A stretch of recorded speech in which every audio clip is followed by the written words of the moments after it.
তাই ভগবানকে একবার নারদ বলছেন যে প্রভু, আমি তো তোমার সবচাইতে বড় ভক্ত, তাই না? আমি সব সময় তোমার নাম করি।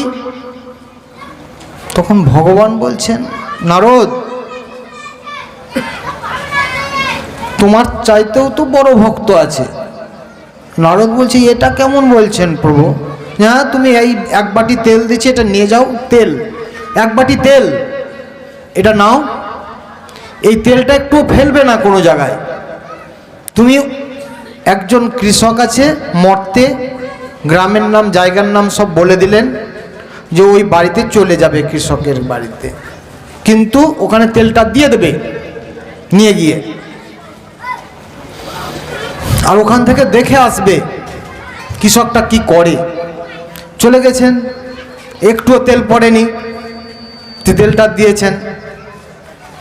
এবার কৃষকটা এলো জমি থেকে কাজ করে, কি শুনছেন তো? কৃষকটা জমি থেকে এলেন কাজ করে, এসে পা হাত ধুয়ে ওনার ঠাকুর ঘরে ভগবানের যে মন্দির করেছেন উনি, সেখানে প্রণাম করলেন। প্রণাম করে বেরিয়ে এসে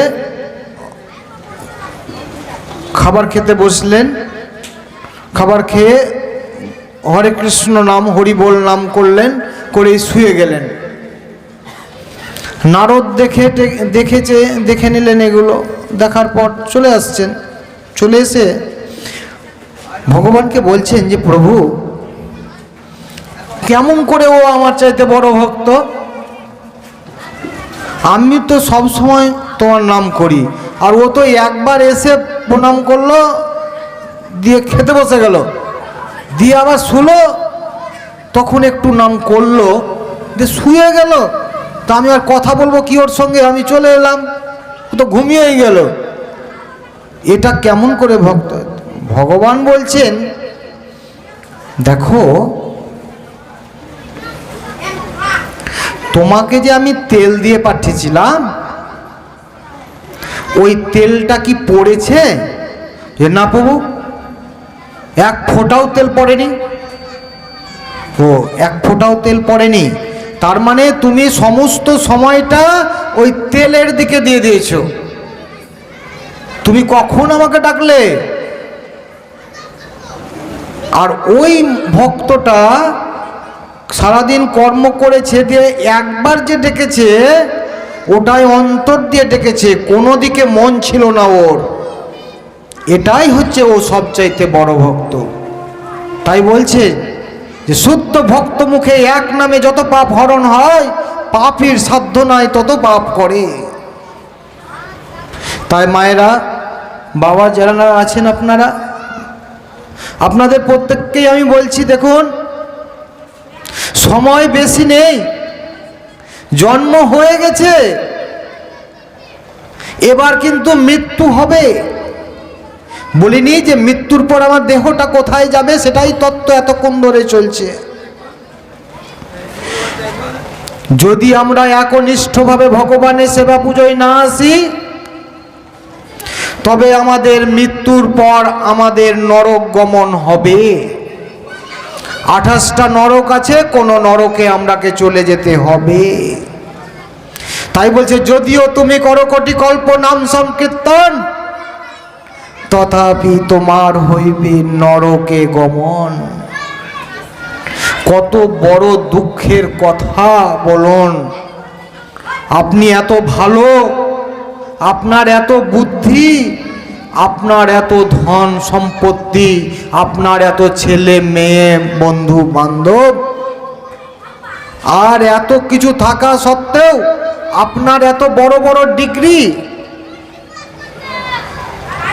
এত কিছু থাকা, সার্টিফিকেট অনেক আছে আপনার, এত কিছু থাকা সত্ত্বেও যদি আপনি একনিষ্ঠভাবে ভগবানের সেবা পুজোয় না আসেন, আত্মার সেবা পুজোতে না আসেন, আত্মার শান্তি না করান, তাহলে আপনাকে জন্ম মৃত্যু চক্রে হয় ঘুরতে হবে, মানে আবার জন্ম মৃত্যুর চক্রে আর না হয় নরকে। 28টা নরক আছে। বুঝুন, আপনারা তো বুদ্ধিমান। আপনারা বলবেন আমরা অনেক রকম পুজো করি। হ্যাঁ, আমি তো কখনো বলিনি যে আপনি খারাপ করছেন। আপনারা তো জানেন না, জন্ম হয়েছে তখন ভুলে গেছেন যে ভগবানকে আপনি হৃদয়ে বসিয়ে দিয়েছেন। আপনার হৃদয় আসন কয়টা? হৃদয় আসন তো একটাই নাকি? কয়টা? তাহলে ওই হৃদয় আসনে আপনি ভগবানকে বসিয়েছেন।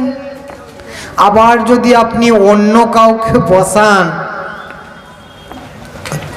তবে সেটা কেমন হয়ে গেল?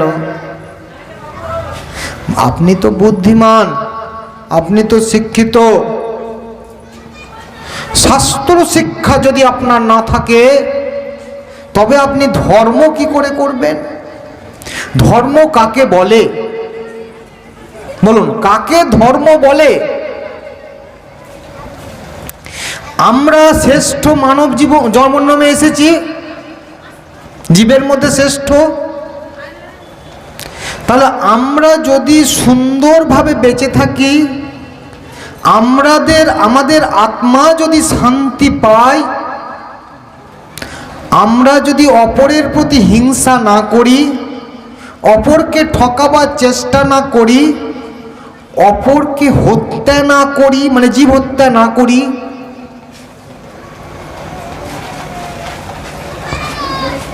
সেটাই হলো আমাদের ধর্ম। কারণ আমরা শ্রেষ্ঠ জীব। সবচাইতে মানব হচ্ছে সবচাইতে শ্রেষ্ঠ।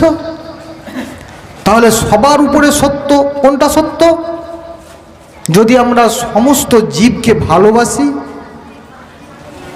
এটাই সত্য। প্রত্যেকটা জীবের হৃদয়ে আছে আত্মা। ভগবান গীতায় বলে দিলেন, বিদ্যা বিনয় সম্পন্নে ব্রাহ্মণে গোবী হস্তিনী শুনি চৈব সপাকে চ পণ্ডিতা সমদর্শিনী। কি বললেন? সে বিদ্যা বিনয় সম্পন্ন হোক,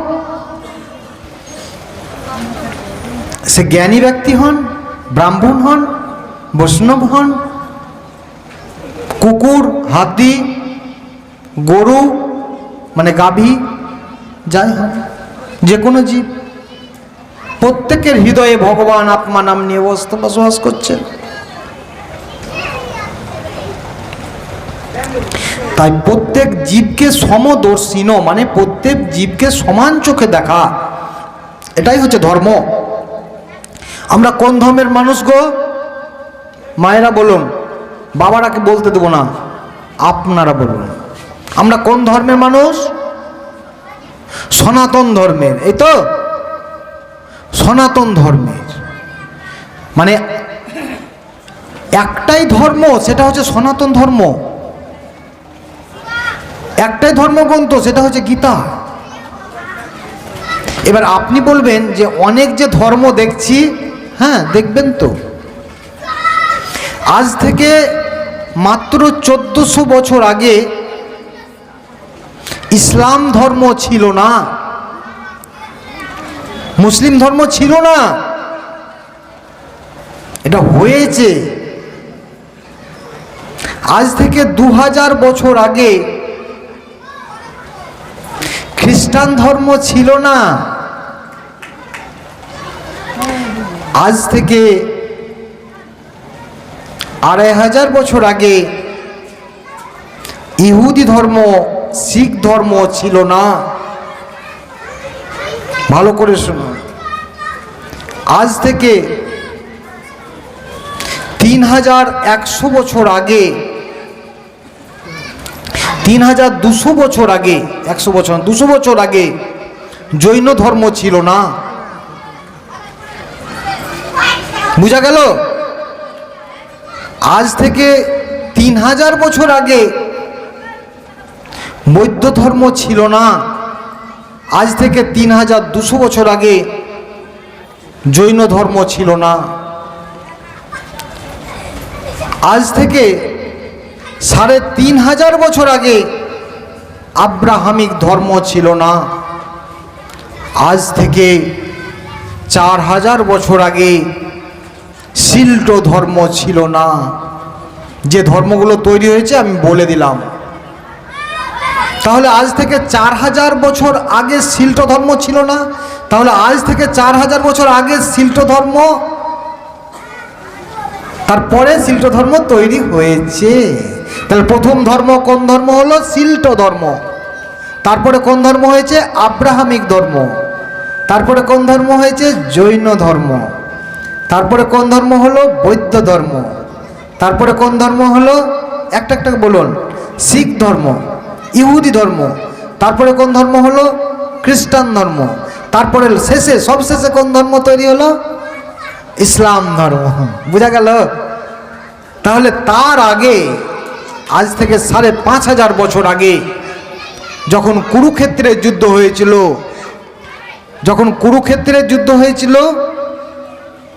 আজ থেকে 5500 বছর আগে, ছেলেগুলো থামা, কুরুক্ষেত্রের যুদ্ধ হয়েছিল, তখন কিন্তু এই ধর্মগুলো ছিল না। কি বুঝতে পারলেন কথাটা? তাহলে আমরা কোন ধর্মের? আমরা সনাতন ধর্মের। তাহলে কুরুক্ষেত্রের যুদ্ধ হয়েছিল কতদিন আগে? আজ থেকে এই 5500 বছর আগে।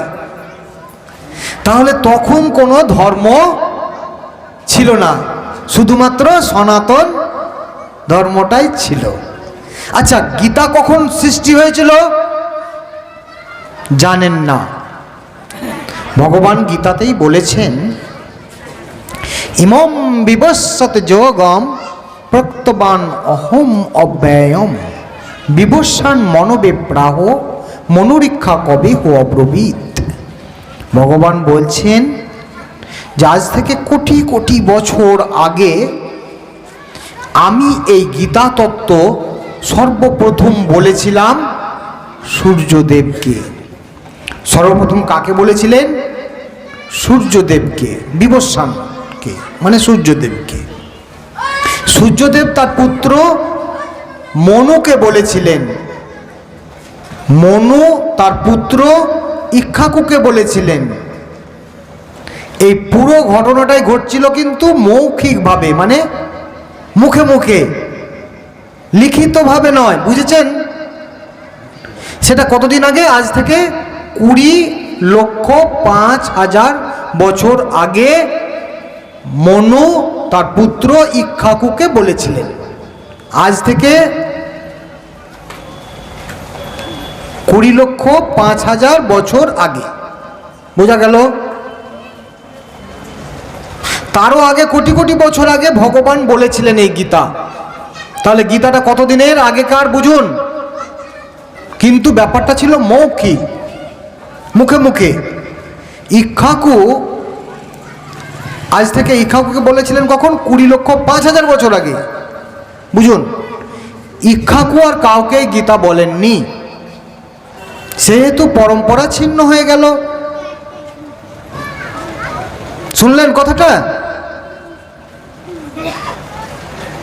তাই পরম প্রভু দয়ালু, এত দয়ালু, বুঝুন, কৃপালু ভগবান মনুষ্য রূপ ধারণ করে আজ থেকে 5,500 বছর আগে শ্রীকৃষ্ণ নাম নিয়ে অবতীর্ণ হয়ে কুরুক্ষেত্রের প্রান্তরে রণাঙ্গনে পুনরায় এই গীতা বললেন অর্জুনের মাধ্যমে। কি হলো?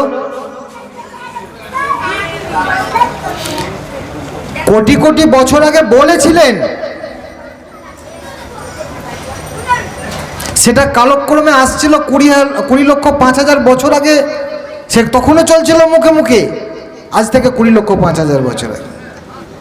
কিন্তু তারপর আর চলছিল না। তাই গীতাটা যখন হারিয়ে গেল, মুখে মুখে আর কেউ বললেন না, ইক্ষ্বাকু কাউকে বললেন না, একরকম হারিয়ে গেল। তাই পরম দয়ালু প্রভু শ্রীকৃষ্ণ নাম নিয়ে এসে কুরুক্ষেত্রের রণাঙ্গনে কি করলেন? এই গীতা পুনরায় বললেন। এবার আপনাদের তো প্রশ্ন থাকবে, আপনারা প্রশ্ন করেন না। যে ভগবানের তো অনেক জায়গা ছিল, ওই যুদ্ধক্ষেত্রে এই জায়গা হলো গীতা কথা বলার? এটা আমাকে একজন প্রশ্ন করেছিলেন, আমি পাঠ করছিলাম, একজন বললেন দাঁড়ান তো একটু শুনুন তো, আচ্ছা গীতা কথাটা তো অন্য জায়গায় বলা হতো, এই যুদ্ধক্ষেত্রেই ভগবান বললেন এটা কেন বললেন যুদ্ধক্ষেত্রে? বুঝলেন, কুরুতে সুরসম জগৎ জীবনম, কুরুক্ষেত্রে জগতের জীব মানে জগতের মানুষ ওই যুদ্ধক্ষেত্রে অবস্থিত, সেটা পুণ্যভূমি, ধর্মক্ষেত্র। ভগবান সেখানে বললেন, কেন বললেন, কেন বলার দরকার হলো? অর্জুনের সারথি হচ্ছেন ভগবান শ্রীকৃষ্ণ। দেখুন, ভগবান রথের সারথি, আমাদের ওই দেহ রথের সারথিকে ভগবান। তাই ভগবান হচ্ছেন রথের সারথি। অর্জুন ভগবানকে বলছেন, শ্রীকৃষ্ণকে বলছেন যে এই যুদ্ধক্ষেত্রটা ঘুরিয়ে দেখিয়ে দিতে। তাই শ্রীকৃষ্ণ যখন ঘুরিয়ে দেখালেন, তখন ঘুরে এক জায়গায় যখন দাঁড়ালেন, তখন অর্জুন বলছেন যে আর যুদ্ধ করব না। অর্জুন বলছেন আর যুদ্ধ করব না, তাই ধনুর্বাণ রেখে দিলেন, শ্রীকৃষ্ণের চরণে দিয়ে দিলেন যে আমি আর যুদ্ধ করব না। তখন শ্রীকৃষ্ণ বললেন, কেন যুদ্ধ করবে না? অর্জুন বলছেন, এই যুদ্ধক্ষেত্রে আমার কুলপুরুষগণ আছেন, আমি যদি গান্ডীবটা ধারণ করি, অর্জুনের ধনুকের নাম হচ্ছে গান্ডীব, যেটা অগ্নি দ্বারা প্রদত্ত। তাই বলছে আমি এই গান্ডীব যখন ধারণ করব, তখন আমার বিরুদ্ধে যারাই থাকবে তারা নিধন হয়ে যাবে, কারণ অগ্নি দ্বারা প্রদত্ত ধনুর্বাণ। আমার কুলপুরুষেরা সকলেই কিন্তু নিধন হয়ে যাবে আমি যদি যুদ্ধ করি। তাহলে কুলবধূগণ একাকী হয়ে যাবে এবং তারা হয়ে যাবে ব্যভিচারী। তার দরুন কি হবে, যে সন্তান হবে সেই সন্তান হবে বর্ণা সন্তান, মানে শঙ্কর সন্তান, আর সেই সন্তানের দ্বারা পিণ্ডদান হবে না। তাই আমার কুলপুরুষদের আত্মাগুলো প্রেতাত্মা হয়ে যাবে, মানে ভূত হয়ে যাবে। কৃষ্ণকে বোঝাচ্ছেন অর্জুন। ভগবান শ্রীকৃষ্ণ বলছেন, অসৈচন্য অন্ন সচগস্তম প্রজ্ঞাবাদানশ্চ ভাসসে গত অশুনো অগত অশুনশ্চ ন অনুশোচন্তি পণ্ডিতা। আমি তো দেখছি তুমি খুব বুদ্ধিমানের মতো কথা বলছো, কিন্তু বুদ্ধিমান ব্যক্তিরা যা করে না তা তো তুমি করছো। বুদ্ধিমান ব্যক্তিরা, পণ্ডিত ব্যক্তিরা জীবিত অথবা মৃত কোনো জীবের জন্য শোক করে না, আর তুমি শোক করছো। ভগবান শ্রীকৃষ্ণ বোঝাচ্ছেন অর্জুনকে। তাহলে আমি যে গীতার কথা বলছিলাম, এই যে ভগবান বলতে লাগলেন, বোঝাতে লাগলেন অর্জুনকে, এটাই হলো গীতা, এটাই গীতা।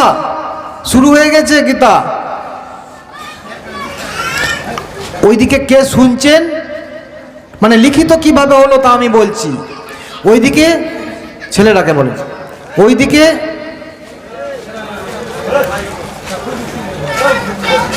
হস্তিনাপুরের সিংহাসনে যে ধৃতরাষ্ট্র জন্মান্ধ, জন্ম থেকেই অন্ধ,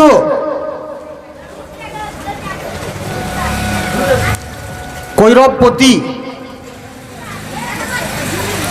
ওনার যে যিনি মন্ত্রী, ওনার নাম কি? সঞ্জয়। সঞ্জয়ের দিব্যচক্ষু ছিল,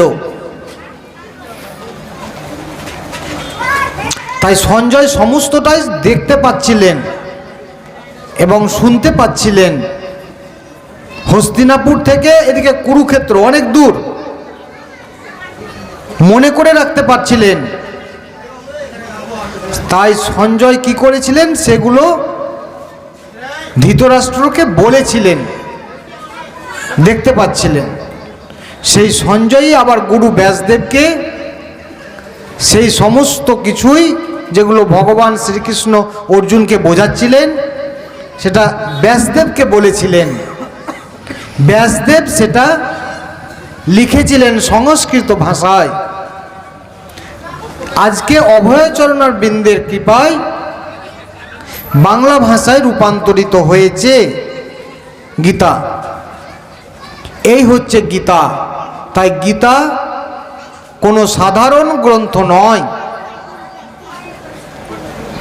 গীতা হচ্ছে ভগবানের মুখনিসৃত বাণী।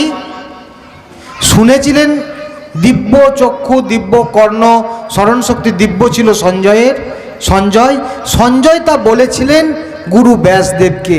ব্যাসদেবটা কে? ভগবানের সত্তাবেশ অবতার, মানে ভগবান, তিনি লিখেছিলেন। তাই গীতা বলেছিলেন কে? ভগবান শ্রীকৃষ্ণ। শুনেছিলেন কে? সঞ্জয়। আর কে? অর্জুন। অর্জুনকে তো বলেছিলেন, কিন্তু সঞ্জয়ের দিব্যচক্ষু দিব্যকর্ণ সব ছিল, তাই তিনি সেটা বলেছিলেন গুরু ব্যাসদেবকে। ব্যাসদেব লিখেছিলেন। এই হচ্ছে গীতার ইতিহাস। সঞ্জয়কে যখন দিব্যচক্ষু দেওয়া হয়, কে দিয়েছিলেন? গুরু ব্যাসদেবই দিয়েছিলেন। কেন দিয়েছিলেন? যখন যুদ্ধের প্রাক মুহূর্তে যুদ্ধটা শুরু হতে যাচ্ছে কুরুক্ষেত্রে, তখন পিতামহ ভীষ্ম